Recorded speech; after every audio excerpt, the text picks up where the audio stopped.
right, welcome everyone. My name is Michele Holt-Shannon. I'm the Director of New Hampshire Listens at the Carsey School of Public Policy. And I'm here today with Michael Ettlinger and Jordan Hensley.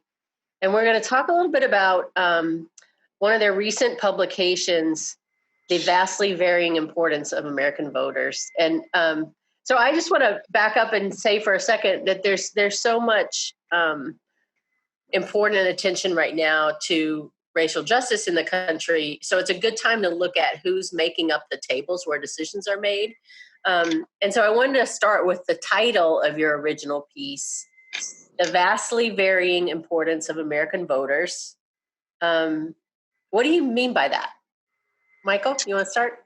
Yeah, I think I came up with the title, so it probably is on me. Yeah, I mean, obviously, the voters aren't important in any more or less important in any broad sense, but they are more important in terms of how well represented they are in our government, in our federal government structures, which is what we were looking at with this. So, I mean, it's just, you look at the presidential system with the Electoral College, and we have a system where the candidate that wins is not necessarily the candidate who gets the most votes. And Hillary Clinton got 3 million more votes than Donald Trump, and Donald Trump is the president. And, that's the system we have, and the candidates ran their campaigns knowing that was the system. So it's not like Trump did anything illegal in that context, but he got fewer popular votes. So the people who voted for Clinton were underrepresented in that sense. I think the most interesting part of the analysis is, however, in the U.S. Senate side, where we did a more detailed analysis of how people in different groups are represented in the Senate. It's not any surprise that people in the Senate, that the U.S. Senate is, not representative in terms of numbers of people. California has 68 times the population of Wyoming. The people of California are represented by 2 senators. The people of Wyoming are represented by 2 senators. So obviously in the U.S. Senate, Californians are much, much less represented than the people of Wyoming. So in that sense, they are less important in the decision-making of the United States Senate. I'll add one other thing just to backtrack to the presidency. The other thing that is important to remember with that is that swing state voters in states that flip-flop back between the parties in voting are much more important in presidential campaigns than people who live in states that always vote the same way. I mean, California is going to vote for the Democratic candidate, has in the past, is in the future foreseeably. And because all of those electoral votes go to one candidate, they're not split up by the proportion of votes in the state. No one spends any time in California campaigning except to raise money from campaign contributors. But like the people of California have very little say in who the president is. So they're less important in that context. So that's what we sort of meant about. So they vary geographically, and then you'll probably have follow-up questions, but they vary also in terms of what groups they're in. So if you're white or you're black, because the distribution of people is not uniform across the states, how important you are in the Senate or in presidential race also varies according to those characteristics. Yeah. So, Michael, you're an economist. Jordan, you're a policy analyst with Carsey. And what are the practical consequences of some groups being overrepresented or some groups being underrepresented in, for example, Senate?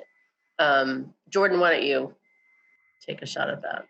Yeah, well, it certainly influences, what the Senate focuses on, and the types of policies and legislation that they prioritize, depending on what's most salient to the folks in there and to their voters. And this topic, I think, is really growing in salience. If you think about when the country was founded, the largest state, most populous state was Virginia. It was about 13 times more populous than Delaware. And today, California is about 68 times more populous than Wyoming.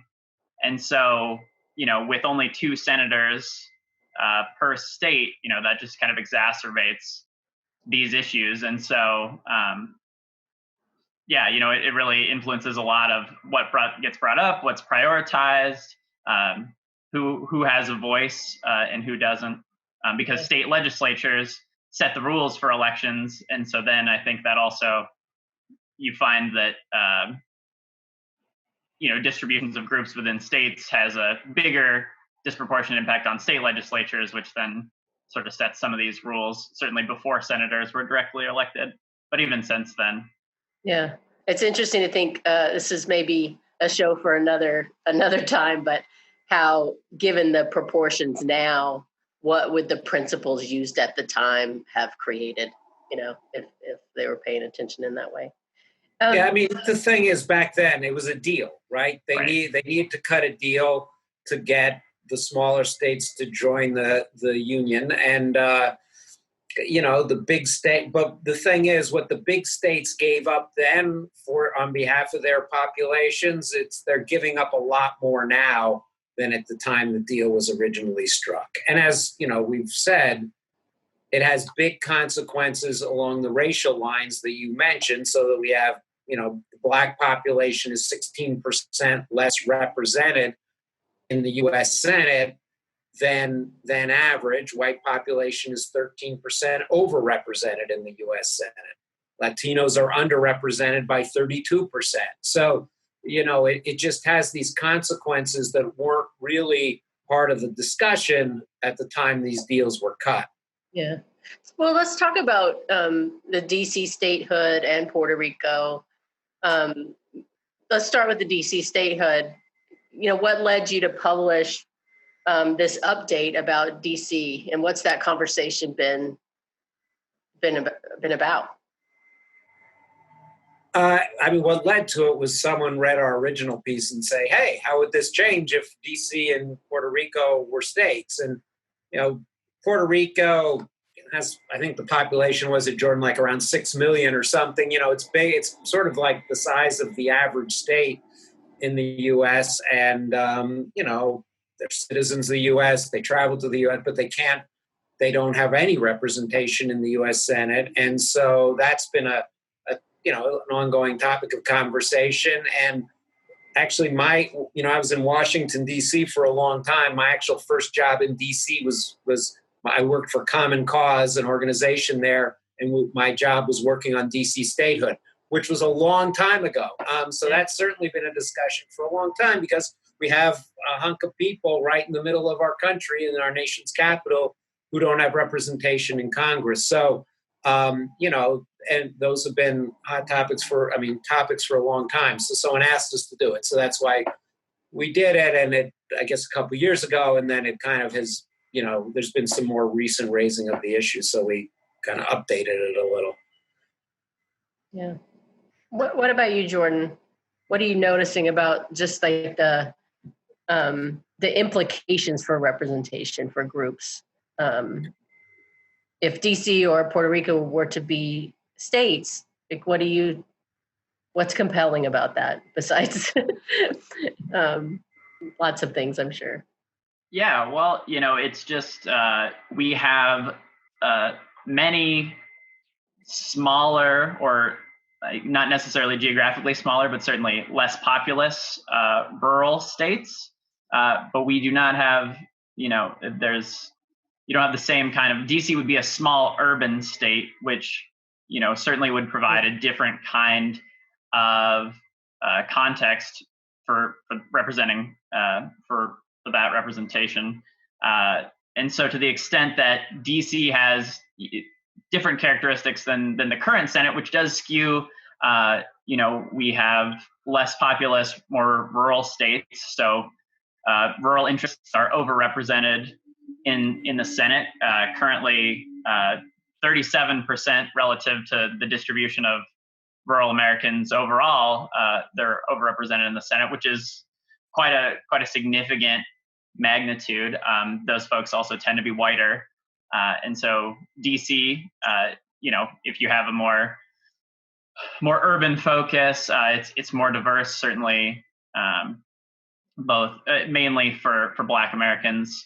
It would improve representation by a few percent relative to what it is now. So those are some of the big things that you'd notice, along with just giving those folks federal representation at all. Whereas right now, you'll see the license plates in DC that say taxation without representation. Yeah. So if DC became a state and got 2 senators, their Black underrepresentation would go from 16% underrepresented in the Senate to 10%.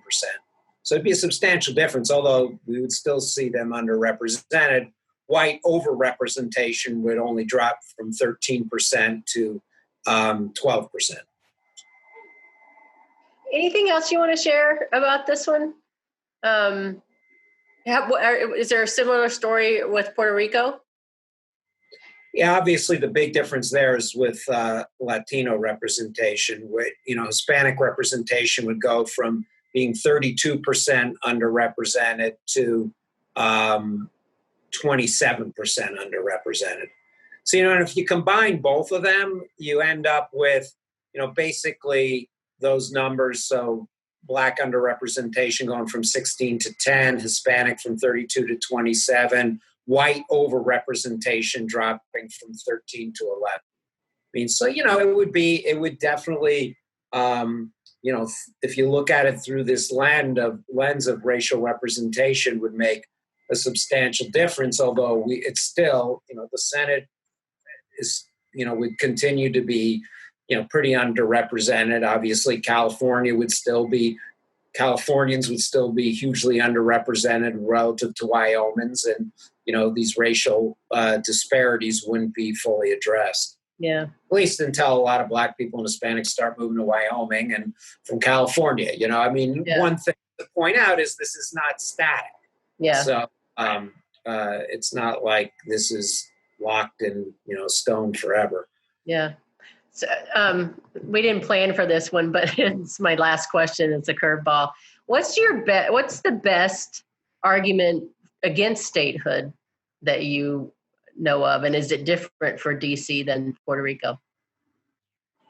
I think DC, it's adding another small overrepresented place, right? Although, Jordan makes the good point. It's like, well, why only do rural white small places get to be overrepresented versus urban Black areas get overrepresented, but that would be, the argument is that, well, we don't want to add more small, places and give them overrepresentation. People also, the original idea was they were envisioning this federal district of sort of, people who were, who like members of Congress, their families and all of this. And there wasn't, took whatever days and weeks to travel back to their own states. And it was almost like that elite would be overrepresented.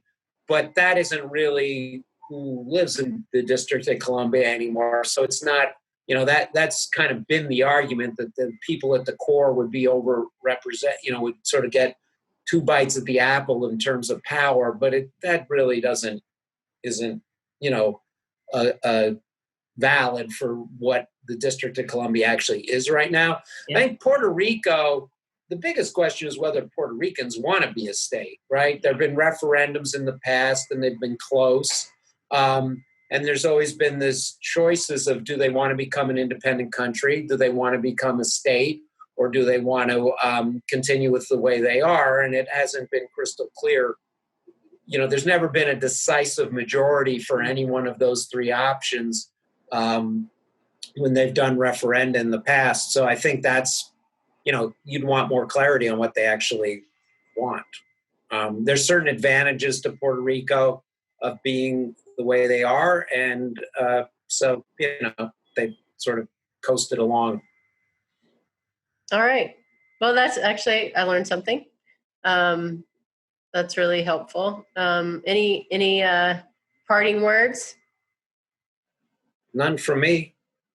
All right. Stay healthy. All right. Stay healthy. Thanks, everyone. Thanks for joining us. Bye.